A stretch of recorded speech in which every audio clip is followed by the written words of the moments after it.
Hola, que Dios te bendiga. En este día continuamos el estudio del libro de Romanos.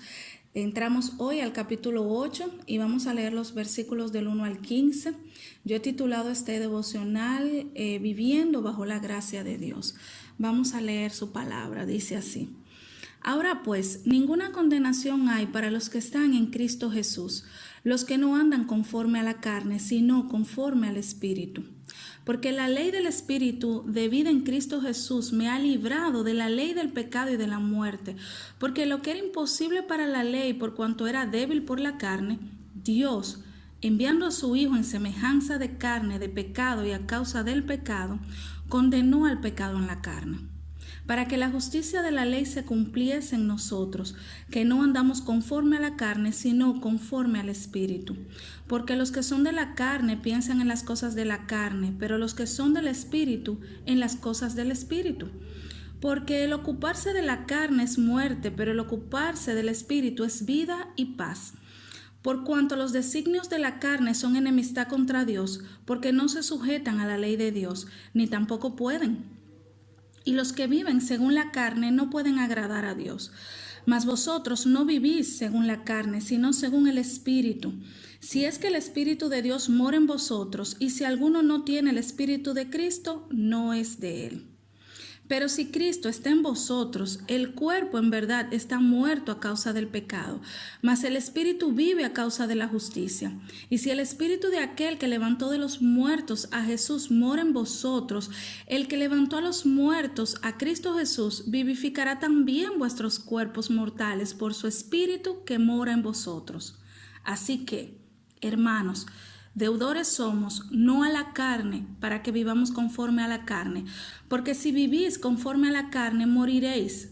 Mas si por el Espíritu hacéis morir las obras de la carne, viviréis. Porque todos los que son guiados por el Espíritu de Dios, estos son hijos de Dios.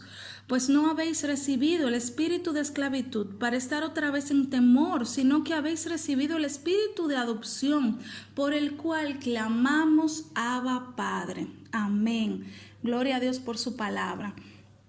Qué alegría poder leer esta maravillosa declaración del versículo 1 de Romanos 8. Ahora pues, ninguna condenación hay para los que están en Cristo Jesús. Si bien es cierto que tenemos salvación y perdón de pecados en Cristo Jesús, también es cierto que muchas veces nos sentimos derrotados y descalificados cuando caemos en pecado. Es una sensación de derrota muy fea que muchas veces el enemigo usa para estancarnos en un estado de apatía espiritual y de falta de gozo.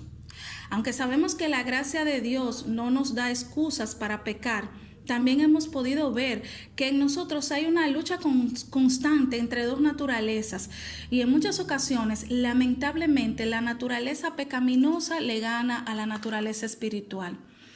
Por lo tanto, es necesario que estemos conscientes de que tenemos perdón de pecados en Cristo y que ya no hay ninguna condenación para los que estamos en Cristo Jesús. Así que, la próxima vez que peques, recuerda que la gracia y el perdón de Dios están a nuestra entera disposición en Cristo Jesús, a través de Cristo Jesús. Recordemos lo que dice la Biblia en 1 de Juan 1:9, que si confesamos nuestros pecados, Él es fiel y justo para perdonar nuestros pecados y limpiarnos de toda maldad. Amén. Bendito Dios y Padre Celestial, te alabamos, te glorificamos en este día, te damos gracias por todas tus misericordias, Padre Santo, todas, en especial por Cristo. Gracias porque Él es nuestro abogado para contigo. Gracias porque cuando el enemigo quiere ponernos en nuestros corazones la tentación de la derrota por haber cometido algún pecado, tenemos que mirarte a ti y ver que Cristo es nuestro abogado y que intercede por nosotros ante ti, Padre.